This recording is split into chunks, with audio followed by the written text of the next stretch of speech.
Olá amigos do 4 Maiores, eu sou o Delazar e trago para vocês as informações dos 4 maiores times de São Paulo. Se você é torcedor do Palmeiras, do São Paulo, do Santos, do Corinthians, seja muito bem-vindo ao nosso canal. Se você curte futebol, a informação é aqui.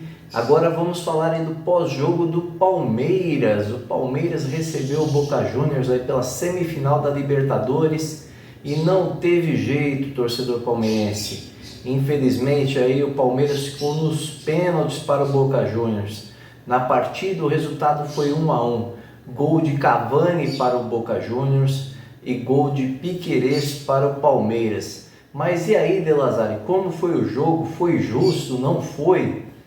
Foi justo aí em termos, né? Porque o primeiro tempo, apesar da posse de 63% de bola aí do Palmeiras no primeiro tempo, isso não quis dizer que o Palmeiras esteve bem na partida, né? Deu 10 chutes, mas 10 chutes aí longe do gol, ou que pegou na defesa, ou fraco, nenhum lance assim tão perigoso para o goleiro Romero.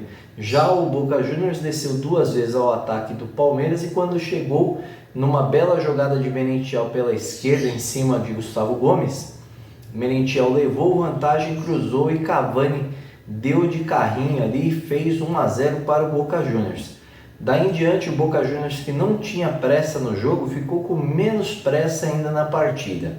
E foi controlando o Palmeiras e isso fez esse controle assim, o Boca Juniors fez esse controle durante todo o primeiro tempo. Um time ali que foi catimbando, segurando o máximo que pôde. E aí ficou ali evidente para o treinador Abel Ferreira que a sua escolha por Mike no ataque não teria sido uma boa escolha. E aí ele mexe no time, tira Marcos Rocha, né, da lateral direita, puxa Mike para trás e tira Arthur do ataque. Coloca em seus lugares Hendrick e Kelvin. O garoto da base aí, os dois garotos da base, né, praticamente um jogo de pegar fogo, né? A mudança fez bem para o Palmeiras, que começou a se movimentar mais, ter mais dinâmica no ataque. E não fosse o Romero aí, o Palmeiras teria empatado logo no começo do jogo com chutes de Mike e Zé Rafael. Contudo aí, o jogo seguiu ali 1-0 até que Rojo, após levar o seu segundo cartão amarelo, foi expulso aos 21 minutos. A impaciência da torcida no primeiro tempo com o time do Palmeiras se tornou um incentivo após a expulsão de Rojo. E aí, torcida e a pressão do time do Palmeiras, a coisa foi pegando, até que quase no final da partida, Piquerez pegou um belo chute de fora da área e venceu Romero, fazendo 1-1.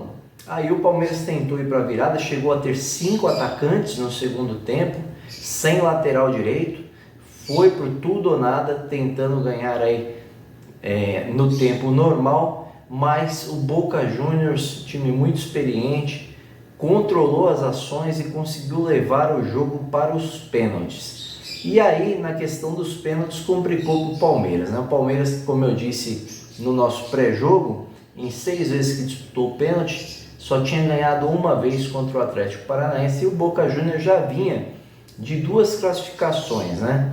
Uma contra o Nacional e uma contra o Racing nos pênaltis. E aí foi contra o Palmeiras também nos pênaltis e levou a melhor. Começou até que bem o Palmeiras, o goleiro Everton fazendo uma defesa no chute de Cavani, mas logo em seguida Veiga chutou e o goleiro Romero defendeu.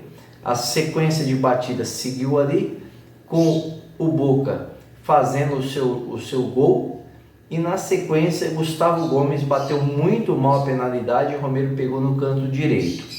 O Boca bateu novamente e abriu uma vantagem de 2-0 e daí em diante o Boca Juniors foi controlando as suas batidas, com o Palmeiras que bateu com o Kevin e fez o gol, mas o Boca seguiu fazendo os gols e por fim na batida ali do número 8 Fernandes, ele bateu e concretizou 4-2, o Palmeiras não precisou nem bater o 5º pênalti, não tinha como alcançar mais o Boca Juniors. Com esse resultado, o Palmeiras fica eliminado da competição da Libertadores. O Boca Juniors vai à final enfrentar o Fluminense no dia 4 de novembro. Mas aí vem a nossa análise do Palmeiras num todo nesse jogo, não só nesse jogo, mas num todo para a temporada. num todo do que foi até esse jogo, por exemplo. O Palmeiras, desde que perdeu o Dudu, perdeu sua identidade. O técnico Abel Ferreira, apesar de ter alguns atacantes, não usou um atacante para o lugar de Dudu. Ficou usando normalmente o jogador Mike. Mas notava-se que o Palmeiras se dava melhor quando entrava, por exemplo, Hendrick. E ele insistiu com o Mike naquela posição, porque ele fez isso no jogo contra o Deportivo Pereira, né? Lá em Pereira, e tinha dado certo. Então ele ficou com essa ideia na cabeça e preservou isso e pagou o preço por isso, né? Agora, uma outra situação a se destacar do Abel Ferreira, que apesar de muitos títulos e ser um ganhador, ele tomou uma postura que ele já havia tomado uma outra vez, mas que na cobrança de pênaltis ele foi para o vestiário. E aí, no meu ponto de vista, um grande erro do Abel Ferreira, porque o capitão não pode abandonar o navio. Esse é meu ponto de vista, né? E quando ele sai dali, a imagem do técnico que jogou a responsabilidade toda nas costas dos jogadores. E aí os jogadores ali, pressão da torcida, e o garoto Kevin foi para a batida de pênalti com tantos jogadores experientes. Por que o Kevin foi bater? Mas o Kevin, surpreenda-se, ele fez o gol, né? E quem não fez? Os experientes, Veiga e Gustavo Gomes. Mas no meu ponto de vista, Kevin seria um dos últimos a bater. Hendrick também. E por quê? Para chamar a responsabilidade para os mais velhos, né? Os mais experientes. E aí não tinha o seu capitão ali, que é o técnico, para orientar quem bateria, quem não bateria. Ele saiu de campo e isso não se faz. Então, para mim, um erro do Abel, infelizmente, né? Essa saída antecipada já é uma característica dele. Já é uma característica dele, tudo bem. Mas eu não acho uma característica correta no meu ponto de vista, tá? A segunda coisa que eu queria falar aí, que o pessoal fala, mas o Everton não pega pênalti. Não, pegue todas as decisões por pênaltis que teve do Palmeiras, a culpa não está no Everton. O Everton sempre pega pênaltis. A culpa está nos batedores. Normalmente o Palmeiras perde 1, 2 pênaltis por cobranças de pênaltis por aí quando tem uma decisão. O Veiga mesmo, que é um jogador que fez tantos gols de pênalti no tempo normal, e quando chega em decisão, ele não está se dando bem. Foi assim com o São Paulo, né? E foi assim agora com o Boca Juniors. Quando vai para o pênalti no momento da decisão, ele não vai bem. Méritos do Romero que pegou? Sim, mas não é achar culpados, né? Mas infelizmente na decisão o Veiga não tem batido bem em pênaltis. Então é aí que eu falo que falta às vezes a questão do capitão ali, que é o Abel Ferreira, né? Estar presente para trazer calma para os seus jogadores, para dizer, eu estou aqui, nós vamos ganhar. Não, ele sai e aí joga toda a pressão sobre os jogadores e já tem a pressão da torcida, e jogando contra um time tradicional, né? Ele que chegou a questionar quantas Libertadores tinha o Palmeiras e quantas Libertadores tinha o Boca, ele se surpreendeu, sinal que ele não sabia nem quantas Libertadores tinha o Boca Juniors, né? Ele quis engrandecer o Palmeiras e não sabia quantas Libertadores tinha o Boca, que é um time de tradição. Então, assim, essa soberba, né? Essa soberba que às vezes prejudica. O Abel é um grande treinador, mas essa soberba prejudica. Soberba que transmite de campo para fora, né? O torcedor palmeirense chegou a fazer ali um painel, né? Como que encaminhando já para o Rio de Janeiro, lá no Cristo Redentor, com a Taça da Libertadores. Essas coisas, elas transmitem do campo para fora. E aí a torcida foi nesse embalo fazer um painel desse tipo, né? E não pensem que não, mas eu acredito que isso mexe com o adversário, porque o adversário vê essas coisas também. Assim como eu disse no pré-jogo, que aquela queima de fogos no hotel é só combustível para o time adversário, né? Então você vai dando combustível para o time adversário e ele entra mais aguerrido, e o time argentino já é aguerrido por natureza. Então assim, desde a saída do Dudu, o Palmeiras está completamente perdido. E não só desde o Dudu, né? Teve a saída do Danilo, do Gustavo Scarpa, não houveram peças de reposição, né?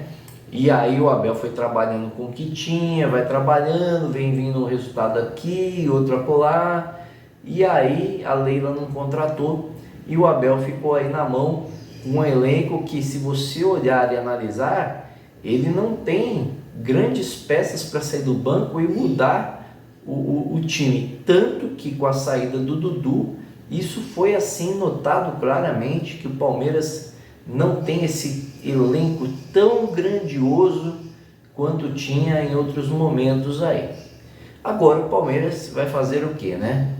Se concentrar aí no Campeonato Brasileiro, tentar buscar uma diferença do Botafogo, hoje que são de 8 pontos. Não é impossível, mas a cada rodada que o Botafogo ou mantém essa distância ou amplie, é uma rodada a menos. E aí nós já temos aí Bragantino lutando, agora já temos o Grêmio lutando, além do Palmeiras. Então as coisas vão estreitando e vão ficando ainda piores. O que resta o Palmeiras aí é brigar pelo Brasileiro, mas vai ser muito difícil levantar a cabeça aí já para esse próximo jogo do Palmeiras contra o Santos lá na Arena Barueri. Então, torcedor palmeirense aí, que viu um segundo tempo bom, mas um segundo tempo bom quando se estava ali correndo atrás do placar, um time que talvez pudesse ter entrado antes, né? Porque um time que joga em casa pela Libertadores e busca a vitória, ele tem que querer a vitória, ele tem que ir para o ataque. E eu achei que faltou isso ao time do Abel no primeiro tempo. Bom, essas aí foram as opiniões, né? As minhas análises em relação ao jogo. O torcedor palmeirense, eu sei que está triste aí, mas é assim, né, palmeirense? É a vida que segue, e o Palmeiras ganhou vários títulos aí anteriormente, né? Isso não quer dizer que poderia perder por conta desses títulos, mas aconteceu, e agora a luta é pelo Campeonato Brasileiro. No domingo aí, 16 horas, transmissão aí pela Globo, Palmeiras e Santos, um clássico do futebol paulista. Espero que vocês tenham gostado das informações. Se gostaram, por favor, se inscrevam no canal e concorram uma camisa aí do seu time de coração para quando chegarmos a 1000 inscritos, tá bom? Muito obrigado, deixa aquele like maroto, como diz o meu filhão, e compartilhe com os amigos. Valeu, um abraço!